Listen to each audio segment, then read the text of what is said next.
aláìlúwà oníjẹmọ ẹ máa tọ́jú aláìlúwà olókè ọ̀sà àti lókè ọ̀sà ọba òdùwàlẹ́ o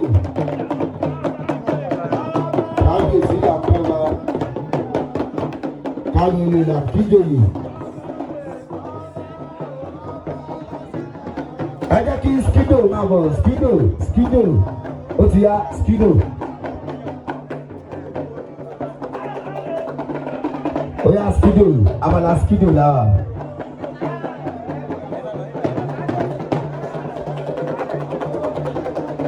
Skido oya.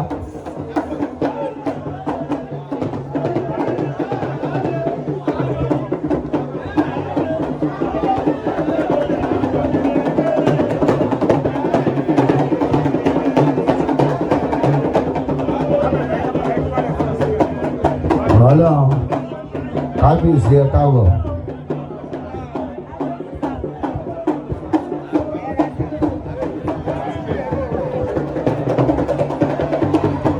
olókè ọ̀sà ọmọ kú ayé ọmọ rẹ̀ lọ́jọ́ ọmọ ògbógbó ṣẹ̀gẹ̀ṣẹ̀gẹ̀ ọba Abdulwaliu ọmọ yẹ̀kútú yẹ̀kẹ̀tẹ̀ kílẹ̀ alárẹ̀ má bàjẹ́ bílẹ̀ alárẹ̀ má bàjẹ́ kó kí ni ọmọ awó fẹ́ jẹ.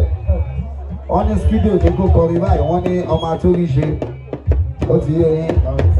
Oya àwọn ẹni tó ń ṣe kan tó sọ fún wa la sọ fún yín.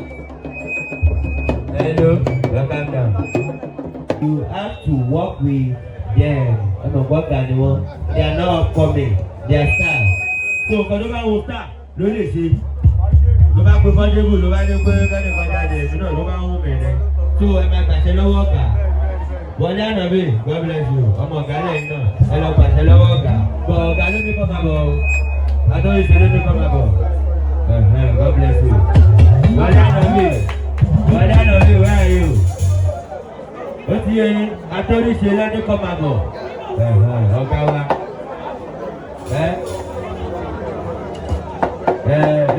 Ẹ̀gbọ́n, wọ́n ní bẹ́ẹ̀ ṣe sọ̀rọ̀ lẹ́ẹ̀kan, wọ́n ń sọ bẹ́ẹ̀. Wọ́n ní wọ́n ń fi ọ̀rọ̀ tẹ̀ sí ilé ògo. Ẹ má máa sọ̀rọ̀ tẹ̀gbí, tẹ bá délé yín kẹ ló sọ. Ó ti yé yín, ẹ má sọ̀rọ̀ tẹ̀gbí, tẹ bá atóríṣe ò gba ṣíṣì. Atóríṣe wọn gba ṣíṣì. Ádàmà gbowó lọ. Atóríṣe. Ẹgbẹ́ dùn náà bébí ní ẹgbẹ́ sàrẹ́. Atóríṣe. God bless you. Ẹ̀yin ayé, ẹ̀yin ọ̀tá mi, ẹ̀yin máa tẹ̀lé balẹ̀. Láwọn ò tẹ̀lé ba. Àwọn ọ̀tá wa, àwọn máa tẹ̀lé ba. God bless you. Ẹ ṣe bàbá láti tẹ̀lé ba. Ẹ calm down. Ògo ni mí. Ẹ mọ̀ pé MC ni àwọn èèyàn wọ̀dá wa. Ẹ máa wọ̀dá ẹjẹ́ gbé máìkì fún wọ̀dá yìí. God bless you. Wọ̀dá mi bí ẹjẹ́ ti sọ́gbó you get level. Wọ̀dá mi di ọ̀nà my brother o. The love wey una go show me make una show am. Na my brother.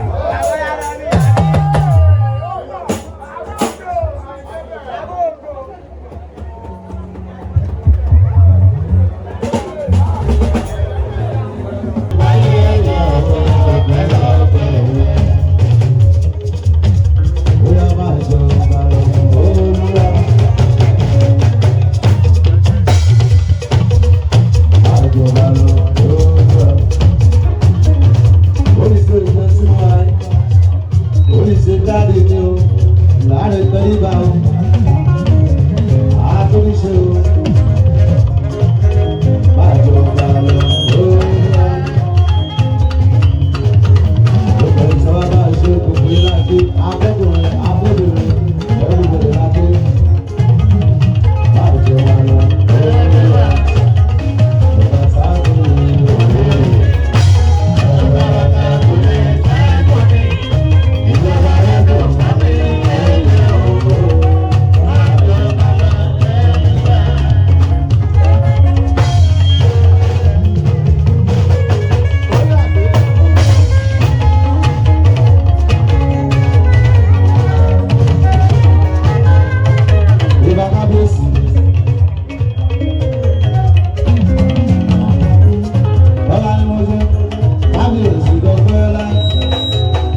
Kilarigbo TV.